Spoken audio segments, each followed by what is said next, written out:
Want to be a better facilitator? You have to learn how to deal with disruption. And what's a major disruption these days? Zoom bombing. Hi, I'm Season, and welcome to the Agile Learning Lab's YouTube channel where we talk about all things Agile. Want to be part of the conversation? Hit that subscribe button. Whether it's a retrospective, a meetup, or even a conference, Agile practitioners find ourselves often in the role of facilitators. And unfortunately, in this age of remote meetings, Zoom bombing is something we have to deal with.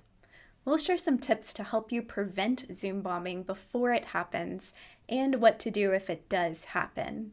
These are tips we've implemented ourselves to have our own better meetings. According to Harvard University, Zoom bombing is when people who have not been invited to a Zoom meeting enter with the intention of causing disruption. This disruption comes in the form of unwanted imagery and sound, ranging from mildly annoying to downright offensive. And with over 300 million meeting participants on Zoom per day, there's plenty of opportunity for disruption. Have you ever been Zoom bombed? Comment below and tell us about your experience. Zoom requires at least one security option for all meetings. By default, the security option is set to require a password for your meetings. You can select another or multiple security options. One security option is to require all of your participants to be logged into a Zoom account in order to attend your meeting. You can even set it up so their email address has to be from a certain domain, like your company's domain, in order for them to access the meeting. Alternatively, you can require all participants to register in advance for your meeting with their name, email address, and by answering any other questions you'd like them to in order to access the meeting. This can also be customized with your company's branding, and you can access both of these options by going to the Zoom website and going to your meeting settings. Before your meeting, make sure that you have these options disabled or set to host only: screen sharing, whiteboard, annotation, and renaming. We've found that these restrictions have been enough for our meetings, but for extra security, you can also disable file sharing, the ability for participants to unmute themselves, chat, and profile pictures. These meeting controls can be found under the security options within the Zoom meeting or on the Zoom website under your account settings. Zoom bombers post meeting IDs on their forums, which means once your meeting ID is out there, you can never get it back. That's why it's best to use a unique meeting ID for each meeting and never, ever use your personal meeting ID for a public meeting. When scheduling a Zoom meeting, ensure that Generate Automatically is checked under Meeting ID. After admitting participants from the waiting room into the main room, we ask them to turn on their camera and we have a conversation with them.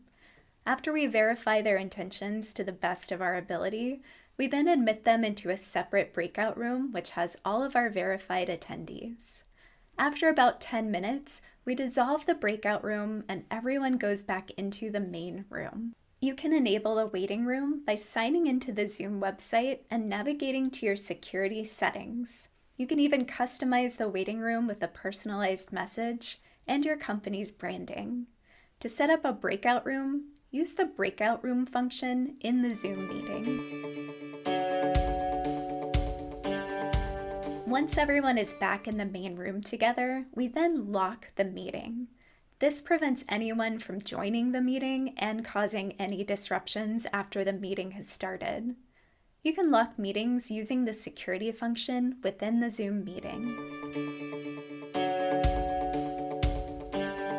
During our meetings, we like to grant co-host permissions to a few of our trusted friends. This means we have a few more people who can react quickly and remove people in case we do get any Zoom bombers. First, you'll want to check to make sure that you have co-hosts enabled by going to the Zoom website and checking your settings under Meetings. Then, once you're in the Zoom meeting, click on Participants and grant co-host permission to individual participants. If Zoom bombing does occur in your meeting, the first thing to do is remain calm. The second thing to do is to suspend all participant activities. You can do this under the security function in your Zoom meeting. This removes any ability for participants to have any kind of interactions, and it buys you some time to get things under control. The next thing you want to do is report and remove the Zoom bombers from the meeting. You can do this by clicking on the shield icon in the upper left-hand corner and by clicking on Report. You'll type in the Zoom bomber's name, and then you will report the type of disruption that they caused to the meeting. You can also report Zoom bombing after it's happened by signing into your account on the Zoom website, clicking on Meetings, going to Previous, and then by clicking on Report. In case you didn't have enough to think about when you're facilitating, scheduling, time boxing, participant engagement, recording and following up on action items, Zoom bombing is here to increase the difficulty level. We hope these tips can help you prevent Zoom bombing before it starts, or know what to do if it does happen. And if you'd like some help from experienced facilitators on having productive, engaging meetings, contact Agile Learning Labs at the link below. For more tips on better meetings, like this video and subscribe to the Agile Learning Labs YouTube channel.